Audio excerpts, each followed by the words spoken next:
It began on the third day of the storm, when Nora arrived at the coastal village of Eldon's Hollow, sent by a historical society to document a long-forgotten lighthouse that no longer appeared on official maps. The townspeople avoided speaking of it, turning their eyes away whenever she asked questions, but they offered shelter, dry food, and their silence. She found the lighthouse a mile north of the village, standing crooked on the cliffs like a dying sentinel, its lantern long extinguished.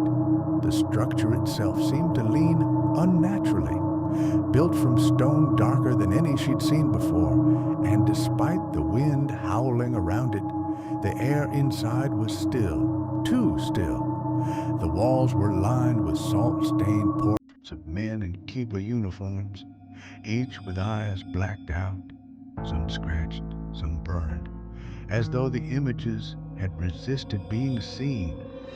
She climbed the winding staircase to the lantern room, where the great light once guided ships through the treacherous waters, but found the lantern intact, polished, gleaming, and burning faintly despite no fuel or electricity.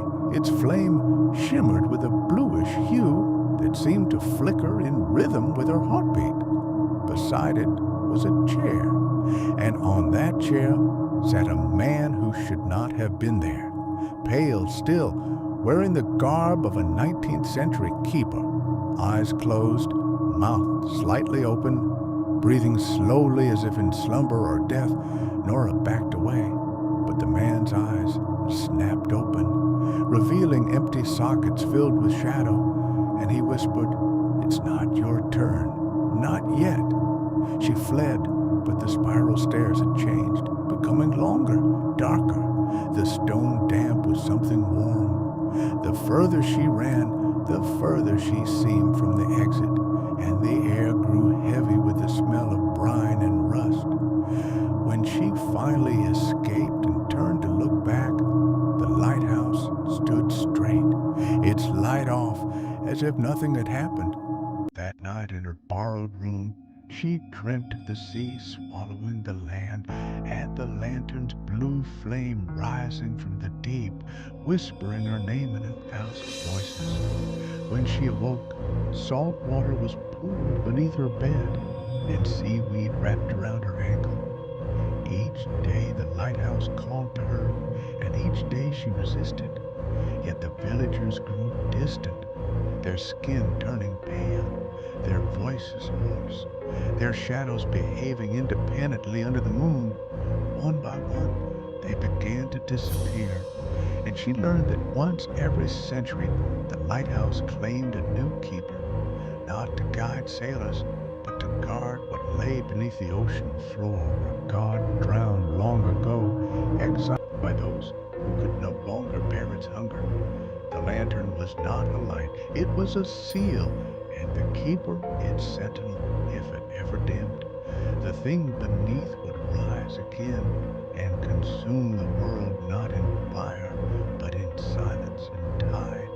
She tried to leave the village, but every path returned her to the cliff.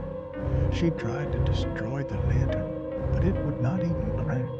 She tried to reason with the man in the chair, but he no longer spoke, only stared with those empty sockets. On the 7th night, she dreamt of herself sitting in the chair, eyes calm, heart still, mouth repeating, "I am the flame, I am the lock."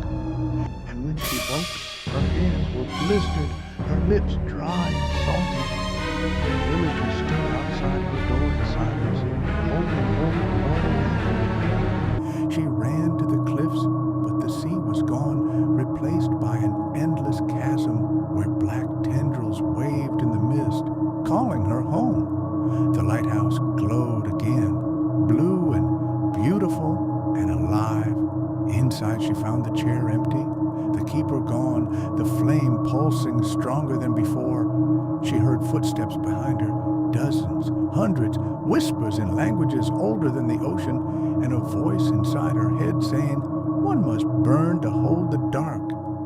She sat, unable to resist, and as she did, the flame flowed into her, through her eyes, her mouth, her veins, freezing her in place but setting her ablaze. Her memories unraveled, replaced by pride and death and ancient names. The lantern blazed brighter than ever before, and the tendrils below retreated once more. The world safe again for another 100 years. Below, in the deep, the god of drowning slept, fed by fear and forgottenness. And above, in the tower of stone, Nora sat still, silent